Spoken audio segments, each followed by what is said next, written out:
नमस्कार। एक और टिप्पणी के साथ मैं अतुल चौरसिया। एक अरसा बीत चुका था, स्वर्ग में चाय की टपरी पर महफिल जमे। तख्त हिंदुस्तान की तेग पिछले कुछ दिनों में मंद पड़ गई थी। अटल बिहारी वाजपेयी के पहुंचने के बाद उसमें थोड़ी तेजी आई थी, लेकिन बात बहुत आगे नहीं बढ़ी। हाल के दिनों में अचानक से हिंदुस्तान में हालात बदले थे। इसे देखते हुए स्वर्ग में चाय की टपरी पर भी गतिविधियां तेज हो गई थी। इसी हालात के मद्देनजर इस बार फिर से टिप्पणी का एपिसोड स्वर्ग में चाय की टपरी से करने का फैसला हुआ। सारे जहां से अच्छा दोस्ता हमारा सारे जहां से अच्छा। चाय की टपरी पर माहौल बहुत तनावपूर्ण था। एक ओर नेहरू राजेंद्र बाबू बैठे थे, दूसरी ओर अटल बिहारी वाजपेयी और सावरकर बैठे थे। हिंदुस्तान में घट रही घटनाओं को लेकर नेहरू, राजेंद्र बाबू और अटल बिहारी वाजपेयी चिंतित थे, लेकिन सावरकर के चेहरे पर मंद मुस्कान बिखरी हुई थी। कुछ ऐसा घट रहा था जिसे देख सुनकर सावरकर के जिस्म में बाछें खिली हुई थी और नेहरू का पारा चढ़ा हुआ था। लेकिन दोनों ही चीजें अदृश्य थी, नंगी आंखों से दिख नहीं रही थी। अयोध्या में राम मंदिर का उद्घाटन वहीं पर हो रहा था जहां पर कभी बाबरी मस्जिद थी। मंदिर के उद्घाटन को लेकर 24 घंटे घंट घड़ियाल बज रहे थे। अखबारों ने महीने भर पहले से ही रामनामी पत्रकारिता शुरू कर दी थी। टपरी पर बैठे चारों यह सब निहार रहे थे। तभी टपरी पर रखे रेडियो में अचानक से रेडियोचित खरखराहट के साथ एक खबर प्रसारित हुई। ये देववाड़ी का बुलबुला केंद्र है। भारत का संविधान आईसीयू में भर्ती हो गया है। देश के प्रधानमंत्री अब मंदिर मंदिर घूम रहे हैं। संसद भवन से सांसदों को उठा उठा कर फेंका जा रहा है।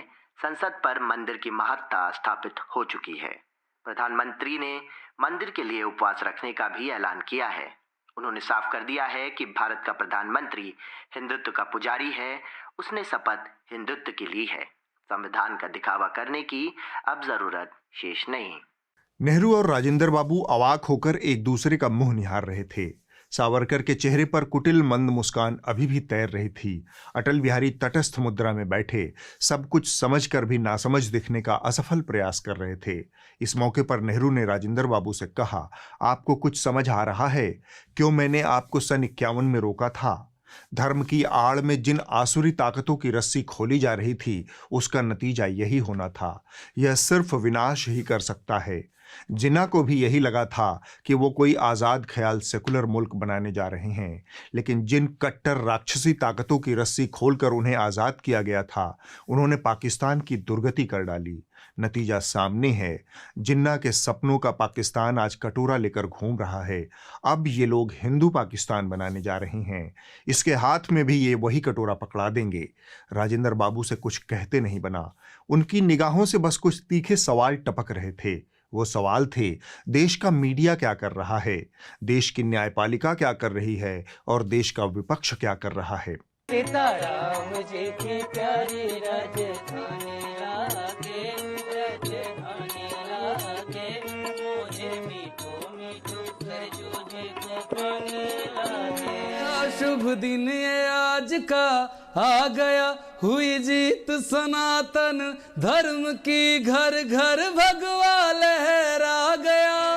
राम का अवध में राजा में मंदिर बनेगा बड़ा प्यारा, राजा राम का अवध में। मीडिया की हालत पर नेहरू ने कहा, भारत के मीडिया का निधन हो गया है।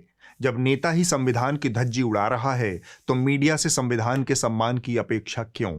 इसकी दौड़ सिर्फ अयोध्या तक है। आप इसे मीडिया समझने की गलती न करें। इसकी हत्या और अंतिम संस्कार सारे संपादकों और चंपादकों ने मिलकर किया है।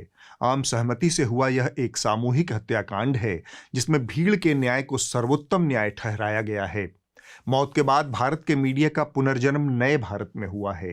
नए भारत का नया मीडिया हिंदू मीडिया है। सांप्रदायिकता और कोढ़मगजी इस मीडिया का गहना है।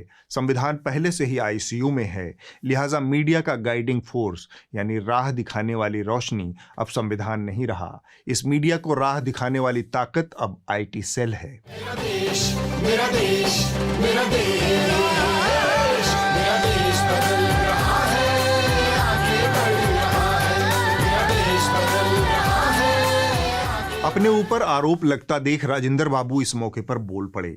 मंदिर समाज का काम था, इसलिए हमें लगा कि सन 51 में जाना जरूरी है। समाज के समर्थन से समाज ने मंदिर बना लिया, उसके बाद हमारी भूमिका समाप्त। उसमें राजनीति का क्या काम? यह सुनकर सावरकर मन ही मन भुनभुनाने लगे। उनको भुनभुनाता देख बाकी तीनों उनकी ओर देखने लगे। तब सावरकर बोले, यह एक न एक दिन होना ही था। अब हिंदू भारत और हिंदू संविधान बन के रहेगा। आप लोगों ने हिंदुओं के साथ बहुत नाइंसाफी की। आज हिंदू जाग रहा है। आज भारत के जुडिशरी, मीडिया सब के सब हिंदू राग इसीलिए गा रहे हैं। अभी तो पहली झांकी है, मथुरा काशी बाकी है। नेहरू चुप रहे। मोर्चा राजेंद्र बाबू ने संभाला। उन्होंने सावरकर को डपटते हुए कहा, शर्म नहीं आती आपको भारत के संविधान पर सवाल उठाते हुए? अगर यह संविधान नहीं होता तो ये वाजपेयी जी जो आपके बगल में बैठे हैं किसी रजवाड़े की रियाया बनकर खत्म हो गए होते। और यह संविधान न होता तो वो चाय वाला जो आजकल मंदिर मंदिर घूम रहा है, वह भारत का प्रधानमंत्री तो छोड़िए, किसी छोटे से शहर का मेयर भी नहीं बन पाता। किसी दिन उसको भी इस संविधान की अहमियत का अंदाजा होगा।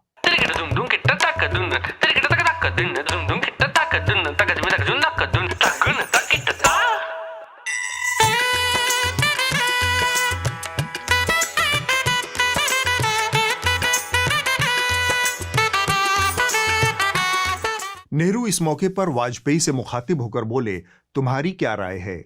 जो कुछ हो रहा है वह सही है? इस सब के लिए जिम्मेदार कौन है?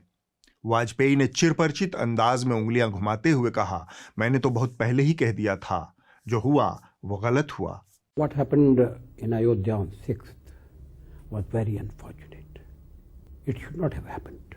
We tried to prevent it, but we did not succeed. We are sorry for that. Vajpayee जारी थे, लेकिन यह तो होना ही था। मैंने हमेशा ही कहा कि राम मंदिर का रास्ता निकाला जाए। आपकी जिम्मेदारी हम सब से कहीं ज्यादा थी। आपको आज़ादी के वक्त ही इसकी गंभीरता का अंदाजा लगाकर इसका हला भला कर देना चाहिए था। मेरा मानना है कि हालात यहां तक पहुंचाने के पीछे आपकी भी थोड़ी बहुत भूमिका है। किम कर्तव्य विमूढ़ता राजनीति में हमेशा कारगर हथियार नहीं होता, कारगर रणनीति नहीं होता। आपके पास मैंडेट था, जनभावना थी, आप इस मसले का सुरुचिपूर्ण हल निकाल सकते थे, पर आपने नहीं किया। यह सुनकर नेहरू को धक्का लगा। उन्होंने कहा, तुम भी अटल? नेहरू का इट्टू ब्रूटस वाला अंदाज देखकर वाजपेयी थोड़ा झेंप गए। इतने में कहीं से भटकते हुए गांधी जी चाय की टपरी पर पहुंच गए। उनके साथ उनकी दूध देने वाली बकरी भी मौजूद थी। भारत के पुण्य भूमि पर दो ही लाले दिजान वीर महान हुए जो अपने साथ किसी को लेकर स्वर्ग पहुंचे। पहले धर्मराज युधिष्ठिर अपने कुत्ते के साथ स्वर्ग पहुंचे थे। कलयुग में गांधी जी अपनी बकरी के साथ स्वर्ग पहुंचे। जब वो टपरी पर पहुंचे तब देववाणी रेडियो पर एक खबर चल रही थी। 4 सिद्ध पीठों के शंकराचार्यों ने ऐलान किया है कि वे राम मंदिर के प्राण प्रतिष्ठा कार्यक्रम में हिस्सा नहीं लेंगे। अधूरे मंदिर में प्राण प्रतिष्ठा शास्त्र सम्मत नहीं है। यह सनातनी परंपरा के विपरीत है। राजनीति को धर्म के कार्यों में नहीं पड़ना चाहिए। मंदिर समाज का है, संघ वालों का नहीं। वो मंदिर के हर मामले में टांग अड़ाकर इसे चुनाव का मंदिर बना रहे हैं। लगे हाथ देश के लगभग सारे विपक्ष ने भी मंदिर के प्राण प्रतिष्ठा कार्यक्रम में हिस्सा नहीं लेने की घोषणा की है। इसमें कांग्रेस पार्टी भी शामिल है। उसने ऐलान किया है कि राम आस्था का विषय है। संघ और भाजपा वाले उन्हें राजनीति में घसीटकर चुनावी लाभ लेना चाहते हैं। आज के समाचार समाप्त हुए। इधर सूचना समाप्त हुई, उधर टपरी पर गांधी जी को देखकर चारों सम्मान में खड़े हो गए। रेडियो की खबर उड़ती पड़ती गांधी जी के कानों में भी पड़ चुकी थी। उन्होंने सावरकर की ओर देखकर बोला, आप ही के सिखाए पढ़ाए लोग हैं जो ये सब कर रहे हैं। आप ही के सिखाए पढ़ाए लोगों ने मेरे ऊपर गोलियां चलाई। वो तो आज तक मेरे पुतलों पर भी गोली चला रहे हैं। आप ही के सिखाए पढ़ाए लोगों ने एक मस्जिद ध्वस्त कर दी। मैंने कितनी बार कहा, समाज का काम समाज के हाथ में सौंप देना चाहिए। मंदिर निर्माण का रास्ता अदालत से निकला। बेहतर होता कि हिंदू और मुसलमान आपस में बैठकर यह रास्ता निकालते, लेकिन आपकी राजनीतिक वासना का कोई अंत नहीं है। यह राजनीतिक वासना एक दिन हिंदुस्तान को लील जाएगी। यह कहकर गांधी जी चुप हुए तो वाजपेयी ने उनको सहारा देकर अपनी कुर्सी पर बिठा दिया। बैठे बैठे गांधी जी ने रेडियो का स्टेशन बदल दिया। अब रेडियो पर उनकी पसंदीदा राम धुन बज रही थी।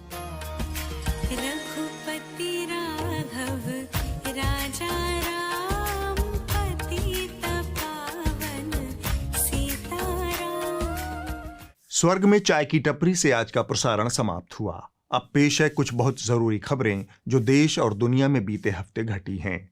बिल्किस बानो के बलात्कार और उनके परिजनों की हत्या के मामले में रिहा हुए 11 अपराधियों को पिछले हफ्ते सुप्रीम कोर्ट ने दोबारा से 2 हफ्ते के भीतर जेल भेजने का निर्देश दिया था।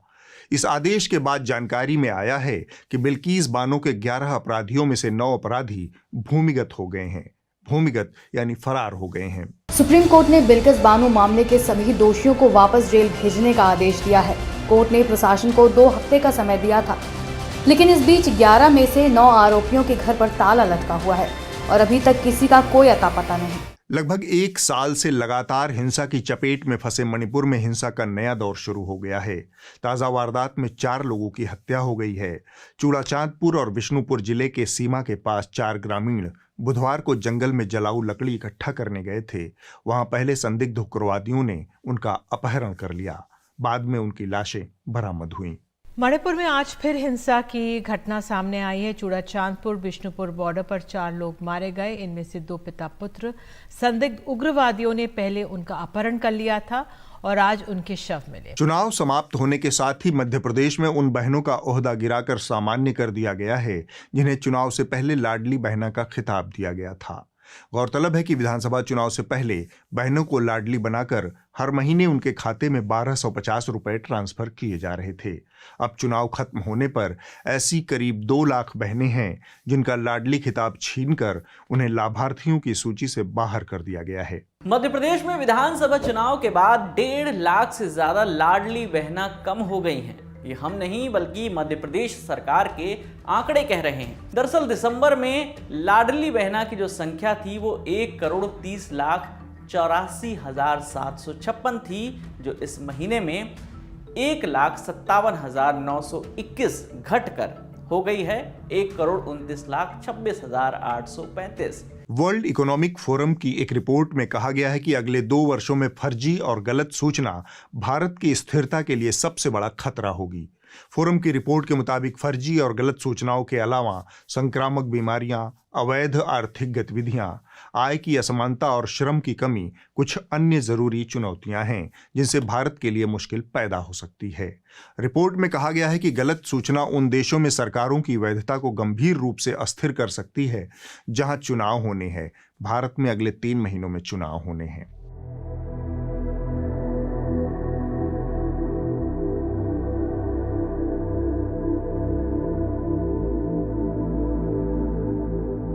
ये वो जरूरी खबरें हैं जो पिछले हफ्ते के दौरान हमारे सामने आई, लेकिन ये खबरें भारत के दरबारी हुड़कचुल्लू मीडिया से उसी तरह गायब हैं जैसे किसी जमाने में गधे के सिर से सींग गायब हो गई थी। कहने का मतलब हमारे दरबारी खबरिया चैनल बिना सींग के गधे जैसे बन गए हैं और वैसी ही खबरें दिखा रहे हैं। यहाँ पर सबकी दौड़ मंदिर तक चल रही है। इस प्रक्रिया में कुछ चैनल दरबारी से सीधे कारसेवक बन गए हैं। मंदिर वही बनाया है। यह तस्वीर बहुत दिलचस्प है। मंदिर वहीं बनाया है जहां पर संघ और भाजपा वाले चाहते थे। TV9 भारतवर्ष के न्यूज डायरेक्टर हैं हेमंत शर्मा। इन्होंने अयोध्या के ऊपर 2 किताबें भी लिखी हैं। इन्होंने अपनी किताब में 6 दिसंबर 1992 को अयोध्या में जो कुछ हुआ उसे लाइव रिपोर्ट किया था। उन्होंने जो रिपोर्ट किया था वो अभी आपको बताऊंगा, लेकिन पहले इस मामले में सुप्रीम कोर्ट ने अब तक जो कहा है उसे जान लेते हैं। सुप्रीम कोर्ट ने 2019 के अपने फैसले में कहा कि 1992 में बाबरी मस्जिद को ढहाना और 1949 में मूर्तियां रखना गैर कानूनी था। कोर्ट ने यह भी कहा कि मस्जिद को गैर कानूनी तरीके से तोड़ा गया था। बाबरी मस्जिद विध्वंस की जांच कर रहे लिब्रेहन आयोग ने 30 जून 2009 को अपनी रिपोर्ट में कहा था कि बाबरी मस्जिद का विध्वंस एक सुनियोजित घटना थी।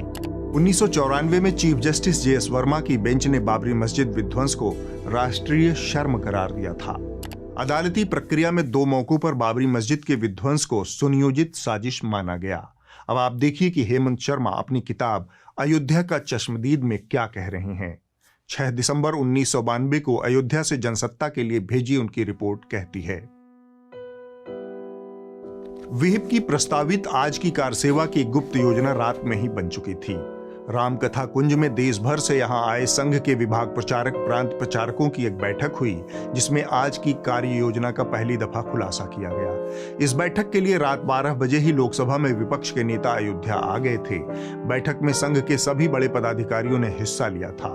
बैठक में तय किया गया कि आज की कार सेवा का पूरा नाटक चबूतरे पर संत महंतों को लेकर किया जाएगा और दक्षिण पूरब की दिशा में हमला बोल दिया जाए। कार सेवकों को अयोध्या सील करने के निर्देश दिए गए थे, इसलिए फैजाबाद शहर और अयोध्या के बीच सैकड़ों जगहों पर रास्ते में रुकावटें खड़ी कर दी गई थी। सेना के क्षेत्र में आने जाने वाली सड़कों पर बाकायदा लोहे की बड़ी बड़ी रॉड लगाकर अवरोध बनाए गए। इसी तरह नवाबगंज, गोंडा, बस्ती तथा सुल्तानपुर से आने वाले रास्तों पर अवरोध खड़े किए गए, जिससे केंद्रीय सुरक्षा बल किसी ओर से भी अयोध्या की तरफ न जा सके। 7 दिसंबर 1992 को जनसत्ता में छपी हेमंत शर्मा की रिपोर्ट कहती है, अयोध्या में कल घटी घटना पूर्व नियोजित थी। विवादित ढांचे को ढहाने की योजना बजरंग दल, विहिप और साधु संतों की जानकारी में थी। बाकायदा रामकथा कुंज में संघ के चुने हुए कार सेवकों को इस काम की ट्रेनिंग दी जा रही थी। तभी विवादित ढांचे को ढहाने का इंतजाम 5 अलग अलग हिस्सों में बांट लिया गया था, पर इस पुख्ता योजना की जानकारी राज्य सरकार और बीजेपी को नहीं थी। शनिवार की शाम ही अशोक सिंघल ने प्रेस कॉन्फ्रेंस में इस बात के संकेत देते हुए कहा था कि अब की कार सेवक पूरी तरह संतुष्ट होकर लौटेंगे। वे जब तक चाहेंगे कार सेवा करेंगे, उन्हें कोई नहीं रोकेगा। लेकिन 25 साल बाद हेमंत शर्मा अपनी किताब में एक नोट लिखकर अपनी ही रिपोर्ट को खारिज करते हुए कहते हैं, उन्हें 1992 में लगा था कि बाबरी मस्जिद गिराने की साजिश पूर्व नियोजित थी, लेकिन 25 साल बाद उन्हें लगने लगा है कि वो सच के करीब पहुंच गए हैं और सच ये है कि बाबरी मस्जिद तात्कालिक उत्तेजना में ढहाई गई। खैर, इन 25-30 सालों में सरयू का बहुत से भी बहुत ज्यादा पानी बह चुका है। हेमंत शर्मा की अयोध्या पर किताबें स्वयं सरसंघ चालक मोहन भागवत ने लोकार्पित की हैं। पानी इतना बह चुका है कि जो हेमंत शर्मा बाबरी गिराने की संघ और विहिप की साजिशों को सामने लेकर आए थे, उनके नेतृत्व वाला TV9 समूह खुलेआम मंदिर वहीं बनाने का नारा लगा रहा है। जनसत्ता के कद्दावर प्रधान संपादक प्रभाष जोशी उस दौर में कहते थे, उनके यहाँ एक कार सेवक पत्रकार है। आज पूरी भारत की पत्रकारिता ही रामनामी पत्रकारिता बन गई है। यह भारत के मीडिया के पतन की कहानी है। यह कहानी टेलीविजन के पर्दे पर चौतरफा देखी सुनी जा रही है। अयोध्या तैयार, काशी मथुरा इस बार। पाकिस्तान में भी जय श्री राम। व्हाइट हाउस से तगड़ी है राम मंदिर की सिक्योरिटी। हर घर CCTV, 20,000 गार्ड्स। हम बंदर हैं। ये क्या कह गए राम मंदिर मजदूर? रामनामी पत्रकारिता का एक और दिवालियापन कांग्रेस पार्टी के उस फैसले के बाद दिखा जब कांग्रेस के शीर्ष नेताओं सोनिया गांधी, मल्लिकार्जुन खड़गे और अधीर रंजन चौधरी ने अयोध्या में प्रस्तावित कार्यक्रम में हिस्सा लेने से इनकार कर दिया। इसके बाद रामनामी पत्रकारिता ने इन पर सामूहिक हमला बोल दिया। क्या कांग्रेस ने आधिकारिक तौर पर रामलला की प्राण प्रतिष्ठा का न्योता ठुकराकर वोट बैंक की पॉलिटिक्स को राम के ऊपर रख दिया है? सवाल ये है दर्शकों, व्यूअर्स, कि निमंत्रण ठुकराने के पीछे कहीं वोट बैंक वाला एक बड़ा एंगल तो नहीं है? और इस फैसले के बाद तो शायद कांग्रेस ने अपने वोट बैंक में मुस्लिम वोट और भी ज्यादा बढ़ा लिए हों। कौन बात के नेता हैं कि आपको समझ में नहीं आ रहा है कि राम मंदिर की लहर चल रही कि नहीं चल रही? और खाली मुस्लिम वोट से जीत जाइएगा, खाली मुस्लिम वोट से जीत जाइएगा। कांग्रेस पार्टी के निर्णय और नफे नुकसान का सही आकलन तो वो खुद ही कर सकते हैं, लेकिन अपने सीमित राजनीतिक समझ के आधार पर मैं कहना चाहूंगा कि यह फैसला कांग्रेस की दूरगामी रणनीति के लिहाज से अच्छा है। इसमें एक कमी यह रही कि लंबे समय तक यह फैसला टलता रहा। इससे लोगों में संदेश गया कि उनके भीतर दुविधा और असमंजस है। कांग्रेस और व्यापक इंडिया अलायंस के लिहाज से इस फैसले के पक्ष में कई तर्क दिए जा सकते हैं। इंडिया अलायंस के कई घटक मसलन DMK, TMC, RJD, NCP, Sapa, Shiv Sena, Uddhav Thackeray इससे दूर रहने का ऐलान कर चुके हैं। ऐसे में अगर कांग्रेस उनसे अलग जाने का निर्णय करती तो पहले से ही हिचकोले खा रही इंडिया अलायंस की गाड़ी बेपटरी हो सकती थी। भाजपा, संघ और विहिप ने जिस तरह से राम मंदिर के आयोजन पर कब्जा कर रखा है, उससे यह पूरी तरह से एक चुनाव से प्रेरित राजनीतिक कार्यक्रम बन गया है। यह वृहद हिंदू समाज या फिर व्यापक भारतीय समाज का कार्यक्रम नहीं रह गया। ऐसे में किसी भी अन्य दल का वहां होने का एक संदेश साफ होता कि वो भाजपा के इशारों पर नाच रहा है। इससे उसके समर्थकों और काडर में निराशा और असंतोष पैदा होता। अगला तर्क यह हो सकता है कि जो हिंदू एक दशक पहले ही हिंदू के आधार पर भाजपा के पक्ष में गोलबंदी कर चुका है, वह कांग्रेस के शामिल होने या न होने से रत्ती भर भी बदलने वाला नहीं है। हिंदुत्व की पिच पर जूनियर पार्टनर बनने से बेहतर है भारतीयता, धर्मनिरपेक्षता की आजाद पिच पर राजनीति की जाए। सारे हिंदू या फिर सारे भारतीय अभी भी विपक्ष से दूर नहीं हुए हैं, न ही सारे के सारे भाजपा और संघ के समर्थक हुए हैं। यह पूरी तरह से मोदी का शो है। मोदी की इवेंटबाजी में उनकी अपनी ही पार्टी और नेताओं के लिए कोई खास स्पेस नहीं होता। विपक्ष की बात तो भूल ही जाइए। चंपत राय ने जिस ढंग से आडवाणी और जोशी को अयोध्या नहीं आने की सलाह दी, वह शर्मनाक है और 22 जनवरी की पटकथा की एक बानगी है। मोदी के शो में उनका पिछलग्गू बनने का खतरा विपक्ष को नहीं उठाना चाहिए था। राहुल गांधी ने अपनी भारत न्याय यात्रा शुरू कर दी है। उनकी सबसे बड़ी चुनौती है एक पार्टी के प्रभुत्व वाले दौर में भाजपा की वह काट ढूंढना जो उसे विचारधारा के स्तर पर ताकत दे। जाति और सामाजिक न्याय की जो सियासत 1990 के बाद मजबूत हुई थी, वह अब कमजोर पड़ चुकी है। नफरत के बाजार में मोहब्बत की दुकान वह विचारधारा हो सकती है। इसके इर्द गिर्द भ्रष्टाचार, कारपोरेट करप्शन, युवाओं की समस्या, नौकरियां, महंगाई, आर्थिक असमानता आदि को मुद्दा बनाकर वैकल्पिक राजनीति की जा सकती है। राम मंदिर के आंदोलन में छल कपट और जोर जबरदस्ती की जो भूमिका रही है, उसे नजरअंदाज करके आप भाजपा और संघ की राजनीति का मोहरा बन जाएंगे। इसके इतर भारत का लोकतंत्र है, उसका संविधान है। आधी रात में चुपके से मूर्तियां रखने वाले, दिन दहाड़े उसे रामलला का प्रकटीकरण बताने वाले, सुविधानुसार रामलला की मूर्तियों का बाजार लगाकर नई मूर्तियां चुनने लगते हैं। उनके लिए देवता का प्रकटीकरण सिर्फ अवसरवाद और सत्ता की सियासत है। भाजपा ने इस सियासत को अयोध्या और राम के साथ नत्थी कर दिया है। विपक्ष को इसका विरोध करना ही चाहिए। इसे भारत की राजनीति की नियति मानकर स्वीकार कतई नहीं करना चाहिए। अब आप इस हफ्ते की रिपोर्ट देख लीजिए। जो कही जा रही थी बातें कि अंदर में भी सोशल डिस्टेंसिंग का ख्याल रखा जाएगा। ट्रेनें तो खुल दी हैं, लेकिन कैसे स्टेशन पर thousands of the migrants workers in different groups walking। यह कहानी एनडीटीवी इंडिया से है, जिसे अनुराग द्वारी ने किया है। यह रिपोर्ट मध्य प्रदेश में प्रधानमंत्री आवास योजना में हो रहे भ्रष्टाचार को उजागर कर रही है। पीएम आवास योजना के आवास रसूखदारों और पूर्व पार्षदों को आवंटित किए गए हैं, जबकि जरूरतमंद लोगों तक अभी यह योजना नहीं पहुंच पाई है। आवास का आवंटन हुआ है आपको यहाँ पे? जी सर, अभी नहीं हुआ। 4 व्हीलर है, सबके पास बसें हैं, ट्रक है, उनके लिए है। आप जो ठेला ढंगा रहे हैं उनके लिए कुछ भी नहीं है। बोले अभी आपके लिए खाली ही नहीं है कुछ। अभी घर है ही नहीं, बचे ही नहीं है। यहाँ लोगों को 1-1 महीने के अंदर घर अलॉट हुए हैं। चूंकि ये शिकायत प्राप्त हुई है, तो कहीं ऐसा ना हो कि जिसको आवंटित हुआ हो उसके अलावा कोई अगर कब्जेदार है या उसका उपयोग कोई परिवर्तन कर रहा है, तो इसकी विस्तृत जांच कराएंगे और अगर कोई स्थिति आती है तो आवंटन निरस्त करने की कार्रवाई करेंगे। अगले हफ्ते होगी एक और टिप्पणी। नमस्कार।